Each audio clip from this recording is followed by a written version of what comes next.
Hello everyone and welcome to Free to Talk TV. As you may know, James is currently away, so Parker and I have decided to do a few more sessions of Free to Talk TV, just in place of the game sessions that James would normally run. I'm Charlotte, I'm currently volunteering at Free to Talk. This is Parker. Hello. Parker is also a worker for Free to Talk, and we have two new guests here. Did you both want to introduce yourself? Georgia, do you want to go first? Yeah, sure. So I'm Georgia and I'm from Community Courtyard, and we do lots of youthy stuff and community stuff and bits and bobs all around town. So yeah, that's me. Perfect. Nice. Richard? I'm Richard. I go to Northampton College and been doing computer tech over there. Also a gamer. I've been helping James out a lot with the Twitch stream, so this is definitely something new. Doing this multiple times a week, except from my hands on the controller, playing games. That's perfect. So to get started, when planning this session, me and Parker wanted to talk about something that was really relevant at the moment. And one thing that's really current are the guidelines being lifted and the restrictions over the next few months with COVID. And we just wanted to talk about the impact that COVID's had on young people, how it's affected them, and then potential ways that we could reduce the stress or how they've managed their stress. Has anyone got anything that they'd like to share in how they've dealt with COVID or what they feel like they could have done better or anything like that?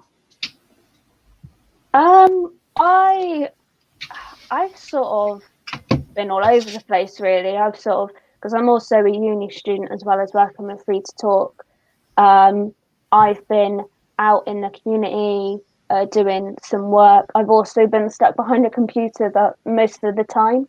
And for me, it's taken some downtime for myself and being able to recognise that I actually need to take a break. And by doing that, I do things like I'll have something to eat, I'll watch an episode of a TV show, or listen to a bit of music and just sort of chill out, really. Yeah, I think it's also things that you'd normally just not think about twice, but now you're taking the time to do them, which I think is really important. George, have you had any any negative experiences with COVID or any ways that you've tried to improve your mental health? I've actually loved lockdown to a certain extent because I didn't particularly like big crowds anyway. So for me, being able to go outside and people stay 2 meters away from me at all times, that suits me. I'm not a big hugger, so that also suits me. People don't really talk to me, that also suits me. So to a certain degree, I have enjoyed it, but it'll be nice to be able to go back and do things that we've missed, especially just going on holiday down to the coast or whatever, going to seaside. I'm looking forward to that. Yeah, I think it's really nice that, because I've also felt quite similar. I don't enjoy going out loads and things like that, but I have missed sort of little things like going on holiday or even just seeing my friends, a small group of friends and things like that. So I think it's really good. Yeah. What about you, Richard? They're both positive because it's Georgia don't really interacting with other people. Negative because with my college and not being able to go to college, I've got practical work that I have to do. I'm not able to do them at home, so I have to go to college. And if I started new units in January, and this has been in the college we might not even go back in for February. Now it's March, and a couple of teachers this is before we got the new roadmap thing. They think we weren't going to go back until April. And I'm I finished college in May, so I've got a month to get everything done.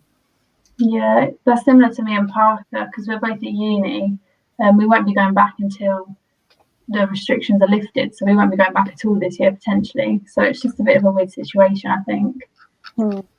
I just want to say hello, Connor. Connor works with us. Say hello. Yeah, I think it's important to recognize how we're feeling. It's like we said yesterday, you know, there's no issues in feeling whatever you're feeling because you're not going to be the only person. And being able to recognize that, and like we stressed last week, you know, talk to people about it, you know, create that support bubble. Yeah. Is there any advice that any of you would give to young people watching or anything about how they could potentially prepare themselves for going back to school or normality or anything like that? I would say make sure that you take everything at your own pace, because you are the only person who gets to decide if and when and how you integrate back into society. And if you try and do too much and you're not ready, it's just going to have a negative impact, not just on yourself, but also potentially on other people. So it's just not fair for anyone. Definitely. Yeah, we looked at a few articles before this, and a mental health at work article said that one of the key things you've got to do is take things one step at a time, take at your own pace, and just, you know, you can't expect everything to go back to how it was before. So you've just got to do your own thing, and I think that's really important to remember, especially if you're going back to school and everything, because it will be a change. But hopefully, if you take it at your own speed, it will all be all right. What about you, Richard? Because you mentioned about how you've got so much to do in such a little space of time. How do you think you'll be able to manage that? To be honest, I don't know. It's so much that sometimes it's going to go to the point where it's going to be, I can do the practical at home, but most likely I'm going to have to do stuff at home as well. And just trying to balance that out with my own health, my mental health in there. So it's going to be a bit of everywhere. So all I'm going to say is just try not to get too stressed over everything. Yeah. For me, again, it's taking advice people to take some downtime. Spend a certain amount of time throughout the day, give yourself breaks. If you can feel yourself getting too overwhelmed, is take a break, take a step outside and take a breather, and gather all your thoughts. Because I mean, that's what I do, that's what I have to do. You know, because I've got a job, I've got uni, and I'm not going to be the only one who has all these things on. And going back so soon and so suddenly, it is going to be a massive change. So yeah, just take some breaks, really. Yeah, I would agree as well. Yeah, especially as, like you said, you've got a lot of different commitments as well. I think it's important that you recognise that you've got not just one thing going on, but you need to take your time and make sure that you're doing everything as well as you can. Yeah. One thing that came up in the news today, which I think is important to have that idol, that figure, to tell us how they're feeling as well, being so big in the UK, is Harry and Meghan. They stepped down from the royal family, and they did that for their own mental health. They said how the press and the publicity was too much, and Harry did it especially for his family, for his wife and his kids. And I think it's important to normalize it, like mental health. Although there's so much more support than what there was, say, a couple of years ago, it's still a taboo topic. And having that idol, having that figure to be able to say, I'm going through a hard time and this is what I'm doing to improve my mental health, is important, because it will help other people recognize how they're feeling and work through how they can take a step back. Definitely. I think it's really important that celebrities speak out on things like this as well, because so many, you know, young people will look up to them.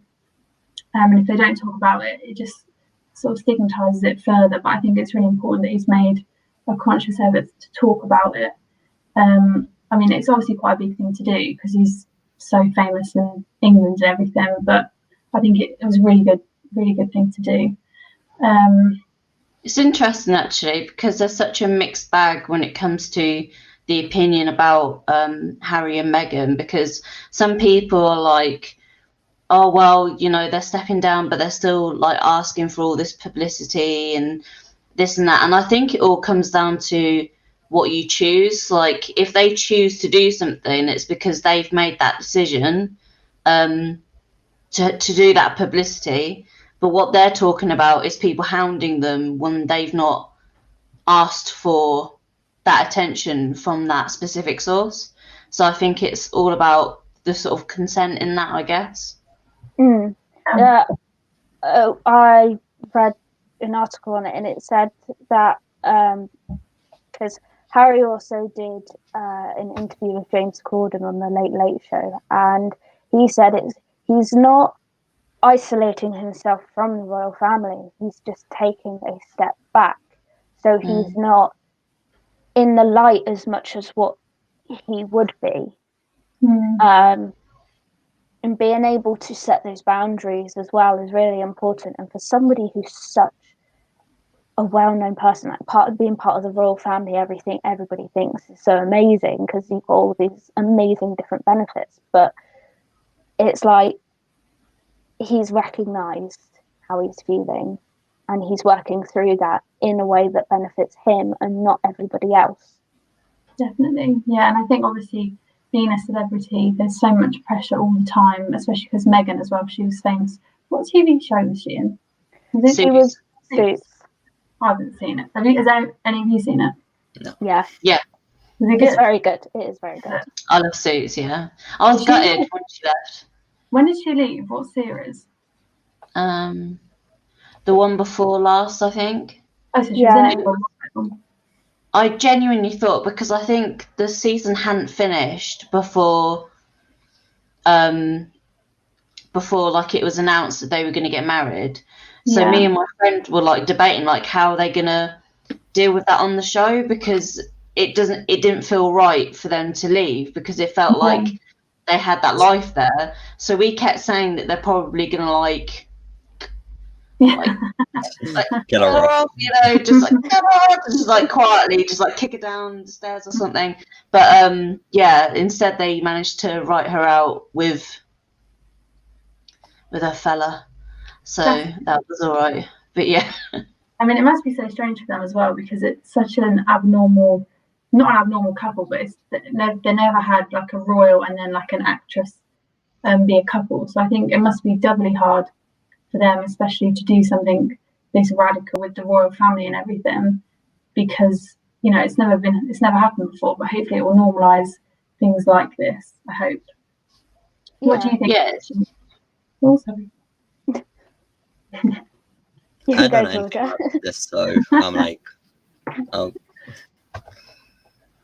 Yeah, I mean, do you feel as a young person, Richard, that maybe there's that disconnect with the royal family amongst young people, or?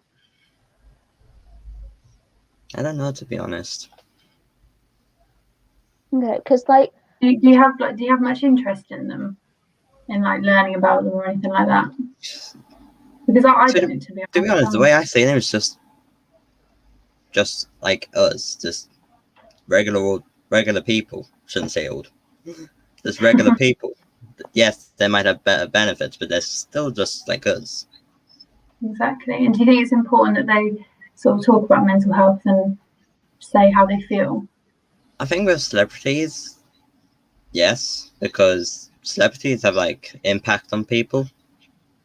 Yeah, like, definitely. let's say my favorite celebrity, if he came out with mental health, I think it will help out loads of people. Definitely. And do you think it's important that they use their platform on social media as well to kind of share things about mental health? And do you think that would benefit sort of your age group?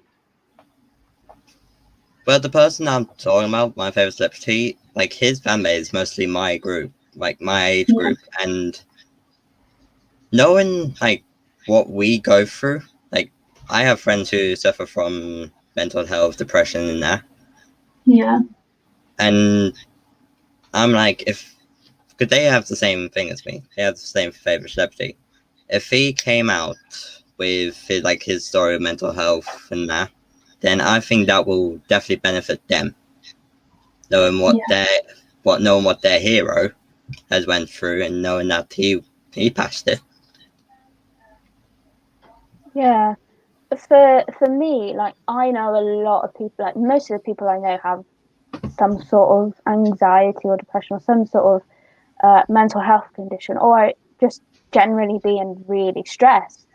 So it's not uncommon to have all these emotions. But like I said before, it's being able to recognize that. Definitely. And even though, like you said, so many people have these conditions, I still think there is sort of a stigmatization around it, even though, you know, in the last few years there has been a lot of development in ways of dealing with it.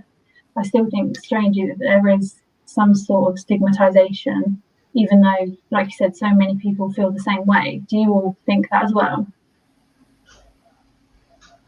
Yeah. I mean, like myself, with my mental health, I have had that stigma attached to me. And in a way, like it almost becomes what is known as a self-fulfilling prophecy, where somebody tells you you are that thing and you become that thing. You know, and being able to again take a step back from that and look at the whole picture has helped me, and I've done that through various different mental health support systems, and they've all said the same thing, and it's all really benefited me in being able to look at the full picture and being able to work towards what I want to be rather than what other people are telling me. Yeah, definitely. I've had similar experiences as well. I've sort of reached out to different mental health services, and I think it is so important to do it just for your own peace of mind. And I think, like you said, you become, if you don't get any support or you don't talk about it, you become what people are saying or what you feel about yourself. And I think it's so important just generally to talk about how you're feeling. I definitely think it's like easier now than it was before. Certainly. I mean, like I'm a little bit older than you guys, just by a few grey hairs, a few smidgens. But yeah. So when I was growing up, I remember like my parents, my grandparents talking about other family members, and instead of having like even names for stuff, then they would just say, you know, so and so is like a little bit odd. But like if because there wasn't even like a diagnostic like even like a word for it back then, or like not a word that was commonly used. So those people just fell completely through the cracks, never got the support that they needed or deserved, and ended up just being that person who was X, like, you know, the label that we're talking about, like you are odd or you are abnormal, you are this, that, and the other, instead of actually this is a completely rational person who just needs a bit of help and support. Like that's it, that's all it needs to be.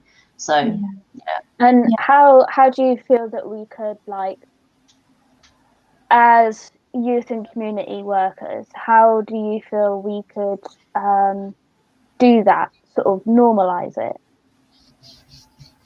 I think that us talking about it, and then also talking about it with our friends, with our family, with our communities, and just kind of getting people to have it in everyday conversation. Even going back a few years ago, obviously I'm not going to name any names, but I knew a person who was really offended when I said that he was on X, like prescriptive drug, to be treated for depression. Yeah. And he was like really offended. He was like proper like, oh, or like, why have you said this? And got really sort of his back up. And I was like, I'm really sorry. I didn't realise that would be upsetting for you. So like, I'm really sorry, but like, it shouldn't be something that has such an emotive reaction to it, because it's like you are taking that, and it's fine that you're taking that because you need it. Do you see what I mean? What about you, Richard? How do you feel as one of the youngest people on here that we could normalise that? Just talking about it, I think, is the best thing. Talking about it, I have a couple of friends who talk to me about it, and it's like, I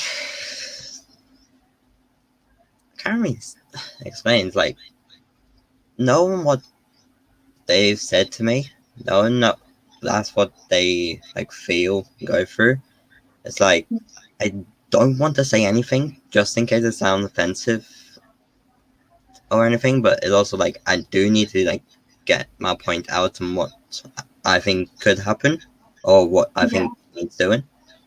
Yeah, I think it's important to recognise that sometimes if you talk to your friend about mental health, I've sometimes not really been sure what to say or what the right thing is to say.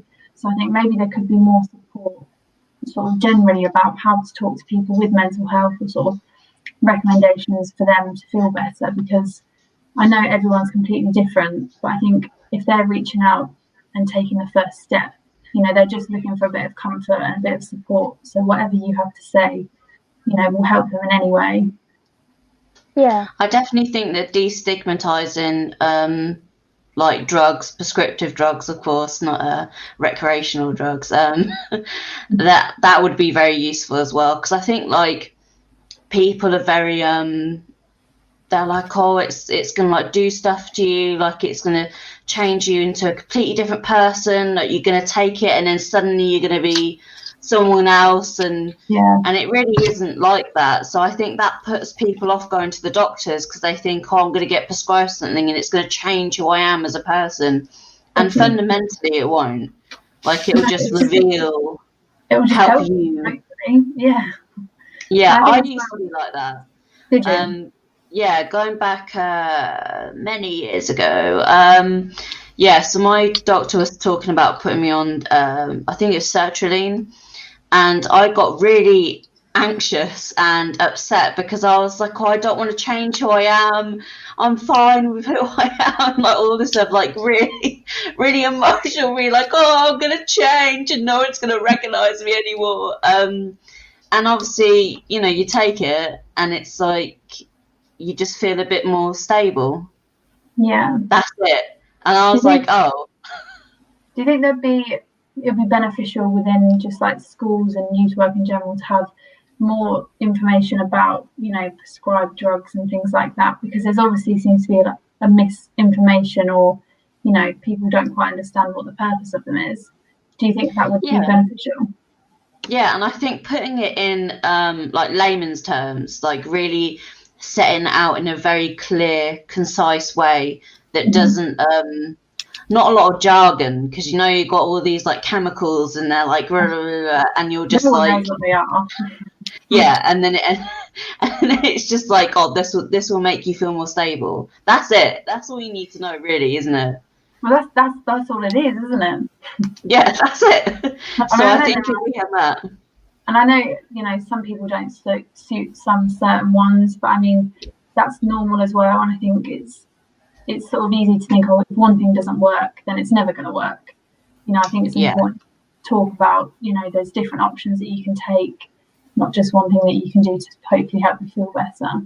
Yeah, and it's also important to know that, like, talk to your doctor about it, not just about what you're feeling and what your mental health is like, but talk about the medication. If you're unsure what it does, what it has in it, or, you know, the side effects, because every medication has some sort of side effect. Absolutely. Is talk to your doctor, because, you know, your doctor is there to be able to advise and help you. And I think it's also important to know that, you know, if you're on something for so long, because I had to say to my doctor, because I was on some medication a couple of months ago, I had to say, I can't take it anymore, because the side effects were affecting me more than what the medication was actually helping me with. And there's no point in taking it, is there? No, and there's no point in taking it because I weighed up the pros and the cons, and it was better for me to come off that. And I did speak to my doctor, and I said, "This is what I'm feeling. These are the reasons why." Yeah. And my doctor went, "Okay, because it's completely your decision on what medication you take." But it is always important to talk to your doctor, so your doctor is aware and they can put it on your notes. Definitely, they're there to help you as well, aren't they? They're not there to catch you out. They're trying to support you. Yeah, for sure. And I think, like I think I mentioned, didn't I? I started off on sertraline, and this is like many years later. And I think I've tried most antidepressants and anti-anxiety medications. Now I'm on something I'm on mirtazapine, which is fantastic if you have problems sleeping, because you take it and about an hour later you're gone. Like you are, nothing's going to wake you up. Okay, you're out for the night. So highly recommend it as long as your doctor prescribes you it. Yeah, because I think a lot of the time, a lot of doctors, they sort of prescribe a certain few that work quite well with a lot of people, but you do need to take it, or just weigh up the pros and cons and see if it is actually going to work for you, because everyone's completely different, aren't they? Richard, do you feel like you've had enough sort of education around like ways to improve your mental health, whether that's like drugs or just general things? From school? Yeah, from school or anywhere, like youth work or anything. From school, not really. They don't really talk about it that much. It's like just when I mental went. health in general. Yeah, they don't really talk about it that much. When I went to college, like one of the first tutorial things that we went through was mental health and all that, because COVID, it has made loads of people mental health go down, and maybe a couple of people got depressed from it. Yeah. The thing I found positive going to youth clubs and Free to Talk was they talked about mental health a lot more than schools do. If I wasn't going to Free to Talk, and I haven't, like, if I never went like 5 years ago, I would be struggling talking about this fully, and I would not be able to help any of my friends who were suffering from this. That's so important to recognise, though, because you're doing such a good thing. You're helping yourself, but you're also able to help all your friends and everything. What ways do you think in schools they could sort of improve awareness and education for mental health? Just talk about it and help students understand that you're not the only one going through this. Like, loads of people are, and loads of people went through it. I know a couple of celebrities who went through it. They suffered from it. They have incredible stories. I have, like, tell them at the school, then probably they'll be like inspired by it. Like, Definitely. this happened, and now look where I am now. I'm like a performing artist, or I'm an actor now. I went through all this, and now look where I am. Exactly. That's why it's so important for celebrities to use their platform and talk about it.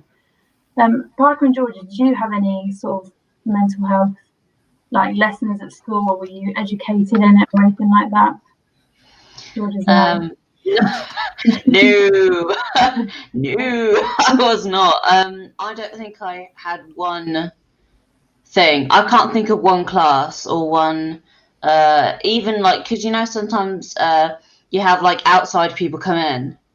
So like a little chat or something. Yeah, like, or like a little group thing. I don't think I had one thing that had anything about mental health, or certainly not pharmaceutical drugs or like anything, or coping strategies. Like I don't think I even heard that term until I was like 19 or 20. So yeah, no, late, isn't it, really?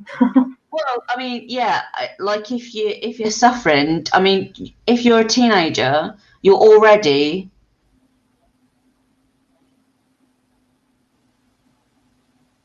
need I say any more? There's so much going on, like, all the time. Like, there's everything. There's like hormones. You're angry, then you're sad, and then you're happy, and you hate your door, and I don't know, like your best friend's your cat, and stuff like that.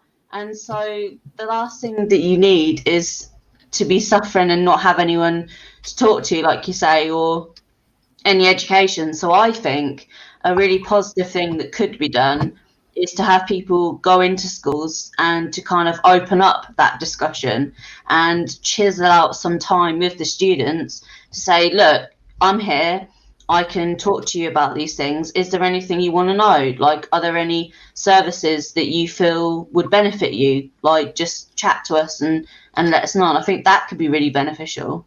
Definitely. What do you think, Parker? Do you think the same? Yeah, my school, because I didn't grow up in Northampton. I grew up in Somerset, if you couldn't tell from my accent. Everybody says it's a very weird accent. But my school, it was never really spoken about. You only went to school to learn the curriculum. That's Other than that, nothing else was spoken about. No LGBT. You only spoke about religions in religious education, so in RE. You know, physical health only in PE. You never spoke about anything else. And like, I'm going through life now, learning things that other people have learned when they were 12 years old. You doubt on it, don't you? Yeah, and it's not just mental health, it's being LGBT, because I'm part of the community. I've sort of had a really long journey with my gender and my sexuality. You know, it's my mental health, my physical health, sexual health, everything. Like, school was just the curriculum, nothing else. And I think I think it's just crazy that there's nothing even now really in the curriculum. I mean, they sort of touch upon it in like PSHE lessons, but because it's such a big part of everyone's life, whether it be mental health or anything, I don't really understand how it's not a bigger part and it's not spoken about more, because everyone goes through it at some point, whether it's just stress or anxiety or depression.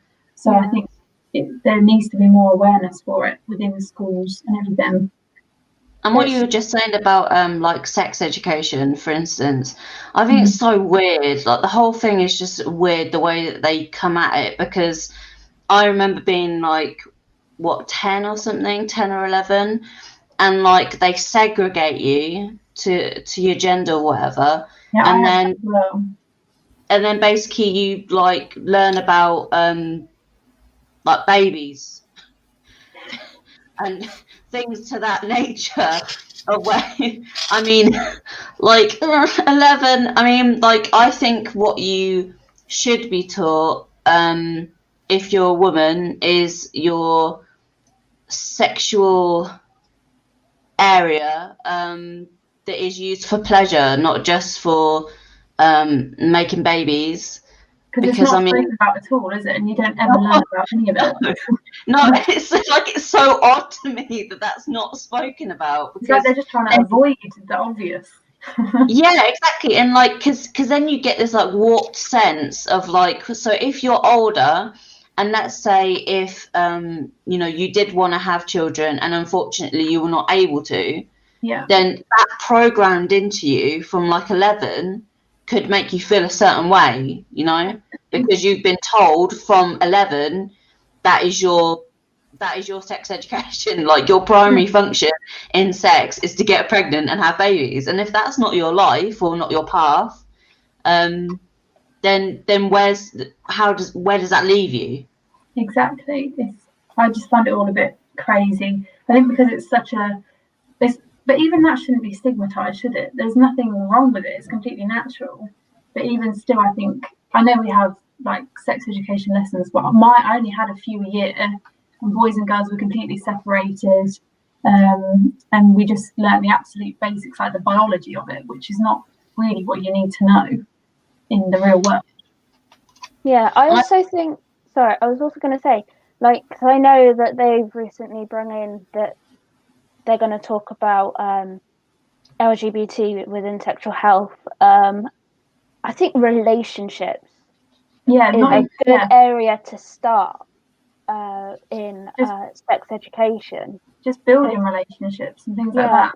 Building relationships, what they mean, and that sort of thing. I mean, Richard, how do you feel about it? Not 100% sure, to be honest. Yeah, I can't think of anything. That's all right, no worries. Yeah, did anyone else want to say anything more, or did you want to move on? I would like to say that Go on. I think it's really, really good that they're talking about having LGBT issues and issues around like gender and that whole thing. I think that is so positive because I know that so many people in their 20s, their 30s, that, you know, going up and up and up, never even had the talk, like never even had these discussions. And so it's really nice to think that the kids on the streets growing up today, like, they're going to have a much better sense of self because they're going to do that exploration and they're going to be able to have those conversations and ask those questions, because then they feel that they can ask and be like, I don't know about this, and just kind of get the lay of the land. Exactly. I think it's a confidence thing, isn't it? If you feel confident to ask about it, you won't be, you know, you'll feel comfortable asking whoever. And if you're educated about it, then there'll be no stigma around it, hopefully. Yeah. I just wanted to finish this little part off with just summarising one thing that lockdown has taught you. Could be absolutely anything. Don't take anything for granted.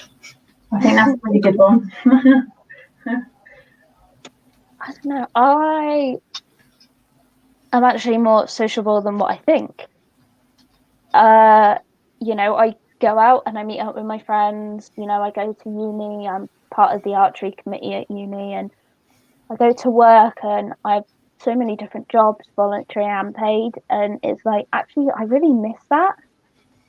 And it's actually amazing, like, because I have social anxiety as well, but actually how much I've battled with my social anxiety through lockdown with not being surrounded by anybody, rather than battling it more when I was around people. It's sort of like flipped on itself. Yeah, I think that's really important. Yeah. What about you, Georgia? I have learned during lockdown to always check in on your friends and your family members, because sometimes seeing someone's name pop up on your phone is like the best feeling in the world. So spread that love. I would agree. I think even just a little like "how are you" can go such a long way if you're having a bad day or anything. And as well, I think some people would probably find it hard to say, "Oh, I'm not doing very well at the moment." But I think if you reach out to people, it can be so much easier for them to talk about how they're feeling. I know that helps me a lot. So yes, we wanted to do something a little bit more fun now. So me and Parker came up with the idea of if you could have one meal for the rest of your life, it could be 3 courses or you could just choose the one. What would it be and why? A roast dinner. A roast dinner. What sort of meat would you have with it? Don't mind. Why would you have roast dinner? Oh, sorry. I was going to say I'm the same as Richard. I'd go roast dinner. I love a good roast dinner. Would you have everything on it? Everything, yeah. I mean, my dad does these lovely roast dinners. Those are mine. And you can't eat a roast, can you? No, and he does things like add onion, bit of garlic in with the gravy.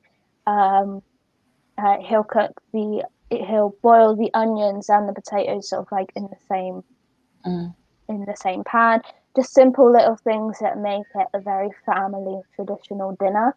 So when I go out to somewhere like the Harvester or down the pub to have a meal, you know, when we were allowed to, you know, it was like, I don't like this. This isn't the same. It's not the same, is it, when you go out for one? I think it's so much nicer at home. Yeah. Do you know how to cook a roast, either of you? I do, but not as good as my dad. I've never tried. I think it'd be a right disaster. It's experimenting, really, with what you like. I think it's hard as well because everything cooks at a different time as well. I've always struggled with that. So like the meat is done at a certain time, and then the veg and the potatoes. What would you choose, Georgia? So I was gonna go with like a chicken korma, with like peshwari rice, peshwari naan as well, and then maybe like a little cocktail or something like a strawberry daiquiri or something like that. But then I was like, actually, my partner might be watching this, and he's a really good cook, so actually, it would have to be his roast dinners, which are the best roast dinners in the world. So that's my final choice. I think We I must have have to go like the roast as well. we might have to have like a A competition roast on who, off. yeah, Come who down can and cook see the best cook roast dinner. things. Oh, them's fighting words. I'm gonna tell my partner now. I'm gonna be like, right, we need to go down to Free to Talk, bring us the roast dinner. But that would just be like, all right. Fair enough, yeah. I'm not sure whether you'd have any left for all of us four. There's none for no one else. What dessert would you have? I'll just because I feel like a starter. I'd much rather have a dessert than a starter. So I think Oh, I'd just have. same. I think I'd have just a bit of cake, like a Victoria sponge. My nan makes a really nice one with like jam and cream in it. I just love cake. I'd just go with that. I think. What would you go for? An ice cream Oh. sundae. Oh yeah, ice cream sundae. Can't go Oh. wrong with ice cream. I don't know really. I'm the same as Charlotte. Like, I prefer a dessert rather than a starter because I'm not a big fan of sweets or anything. And it's when you go to places that give you like a cup of tea or a glass of orange juice as a starter. Yeah, what's that? I've gone Oh, to that's a places where they drink. do that. That's a drink, not a starter. That's I've a gone bit- to weddings and everything that have done that, and it's just like, this is not a starter. That's a liquid. That's I'll a have drink. starter milk, please. Yeah. Yeah. These are drinks. You know those famous orange juice starters that they have in restaurants around the world? Orange juice starter, tea, coffee. That's not a starter, is it? That's a drink. That's not a starter. If that's like a 3-course meal and you're paying for that, I'd want my money back, to be honest. Yeah. What would you have, Parker? I don't know. I really like angel cake, but I feel like I'd have that more as a snack than a dessert. You could have it as a little side or something. Yeah. I don't know. I think I'd have to go ice cream, like a chocolate ice cream. Do you like Ben and Jerry's ice cream? Yeah, I do. Really like Ben and Jerry's. Okay. Morrison. George, I would have a raspberry pavlova because pavlovas are literally the best thing in the world. I had a And- pavlova the other night and it's one of my favourites as well. It's just so light, isn't it? Yeah, raspberry pavlova with like whipped cream or Yeah. even clotted cream. That's even better. And then maybe even some ice cream, like if you're feeling really indulgent and you just want to. You've got it. If it's your last meal, you've got to go all out, I think. Oh, if it's the only meal I'm going to have for the rest of my life, then yeah, I'm going full out. I'm going meringue, raspberries, whatever I just said, clotted cream. The other thing, Ice cream. ice cream. That's it. I'd have all of them. So would I. You would be able to stop me. You'd have to pry it from my hands, honestly. I'll just keep going. Keep going. And then one other thing, we said if you could choose 3 celebrities so they could be alive or dead, who would you have? Now I know 3 is quite a lot, so 3 that you invite to your dream dinner. So bearing in mind this is your roast dinner and your dessert. And Yes. your orange juice starter if you're really that fancy. Come to me last. okay, I'm trying to think as well. I can't even. I would invite Harry Styles. Oh yeah, me too. Mm. I love Harry Styles. But Harry it's not Styles. TV eat though. It might be a bit of a disaster. There's stuff in food on the face. Harry Styles. I don't know. I've always really wanted to sort of Meghan Markle. I know we were talking about her earlier, but Meghan Markle.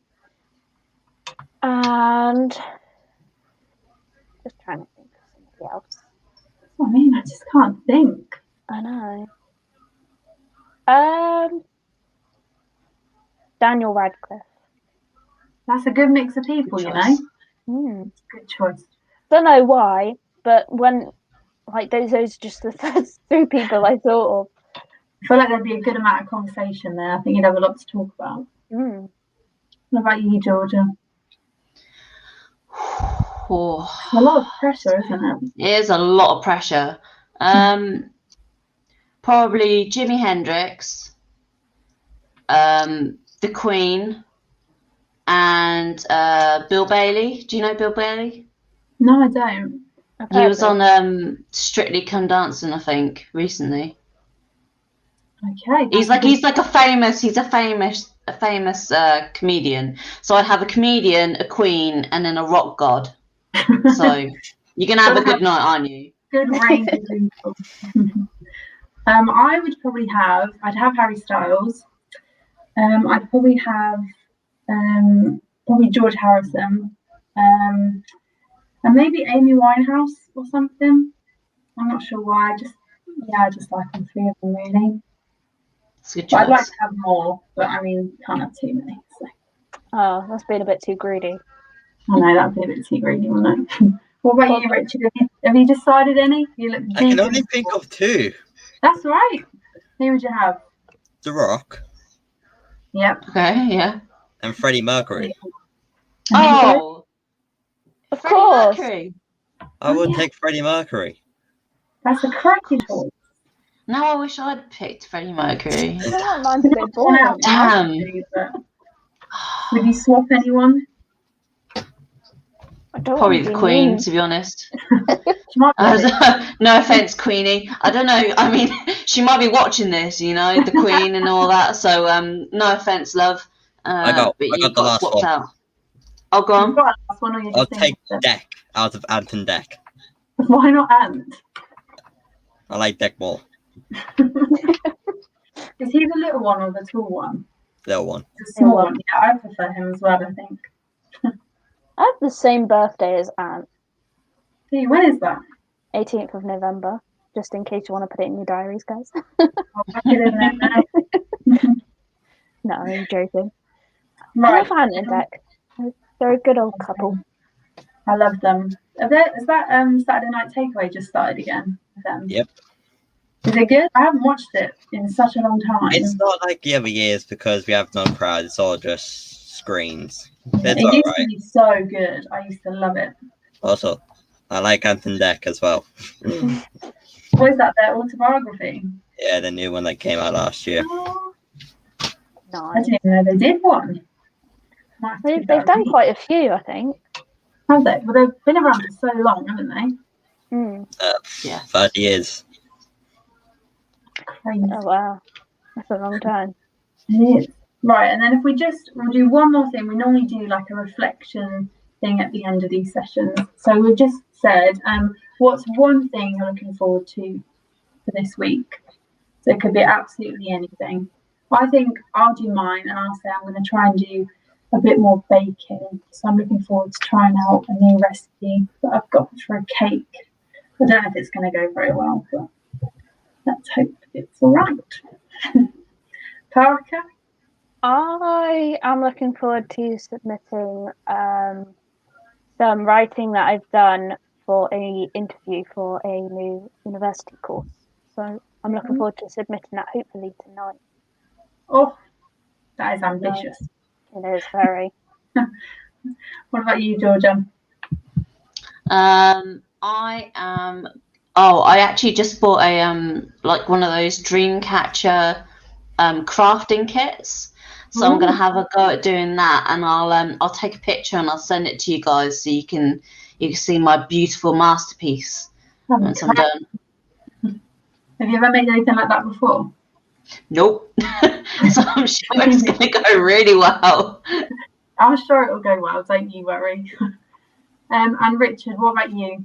Is there Me anything and my friends, we all have Thursday off college, so me and my friends are gonna have the biggest gaming session we think we can ever have.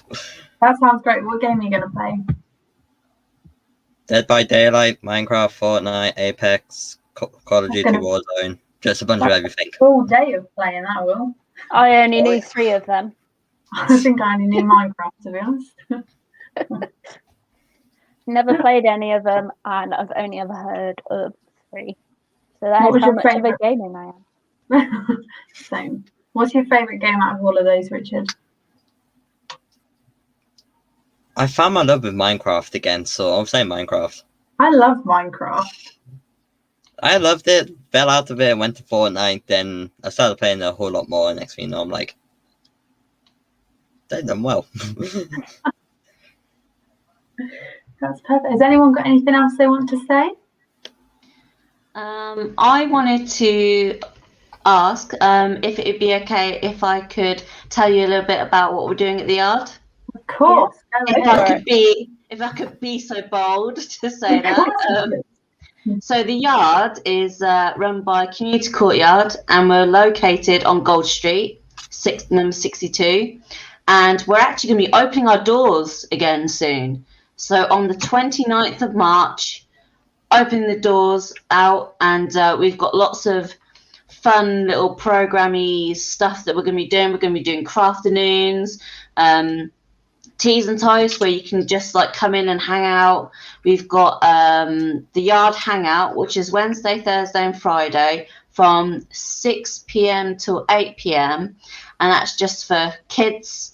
So once you finish school, once you've been doing all those things you're going to do, you can just come out, hang out. You don't need to do anything. You don't need to buy anything. You don't need to do any of these things. You can just hang out with us and have a chat. So yeah, it's going to be really good. That's amazing. I bet you're so glad you're going back in person, aren't you? Yeah, it's good to see people, you know, face to face and just sort of connect with people on a different level, I guess. And it provides a good place for people to go to, you know. And I think sometimes once you've been cooped up in the same house for like a very long time, it might be nice to have somewhere else to sort of chill out. So yeah. Exactly, especially somewhere else inside as well, because everything's shut, Yeah. isn't it? Yeah, and when it's raining. Disaster. Exactly. I know Free to Talk are doing, we're looking at opening up our doors again, being more out in the community a bit more. We already have done, obviously, but for what we class as vulnerable young people and community members. But we're looking at opening up our face-to-face sessions a lot more regularly than what we have been. So Cool. I'm really looking forward to that, to be honest. I haven't done any face-to-face stuff yet, so it'd be nice to try and meet some people, hopefully. I might actually be able to see you in person, I know, Charlotte. right? That'd be a bit That's weird. crazy.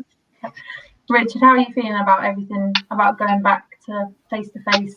I just want the college to go back open. Do you? I miss seeing my friends. I haven't I seen know. one of my friends because our paths are completely different. I'm off, then he's at college, and when I'm at college, he's off. No. And because we can't really go to each other's houses, I haven't seen him like a whole year. I'm like, this Word. better hurry up. This better hurry up. I'm sure you'll be doing it on the first opportunity you can. I know I will. Oh, But remember, 22nd of June, when everything reopens, we're hanging out the entire day. Oh, honestly, I don't blame you. What were you going to say, Parker? remember to stay safe. Though. Yes. But Oh, like yeah. you said, if you'll do it on the day, it's all good. Mm. I hope you're not going to do it before, Richard. Nah, I'm stuck in the house still. Yeah. I know the feeling. I think we all know the feeling of it too well. Definitely. Well, thank you very much, everyone. Thank you to our special guests. And me and Parker were doing another session. Was it tomorrow? Was it at the same time, 5 till 6? Yep. So we're doing one on Wednesday, which is tomorrow, and on Friday, both of them are 5 till 6. So Georgia and Richard, if you want to stay on until after the end of the broadcast, that would be great. Cool. I think I'm joining you tomorrow as well.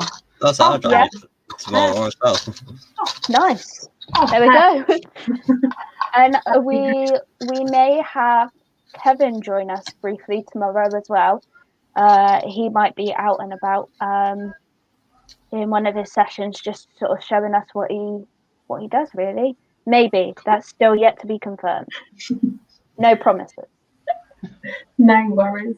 Well, thank you very much, everyone, and we'll see you tomorrow, hopefully. Yeah. So if you want to say bye.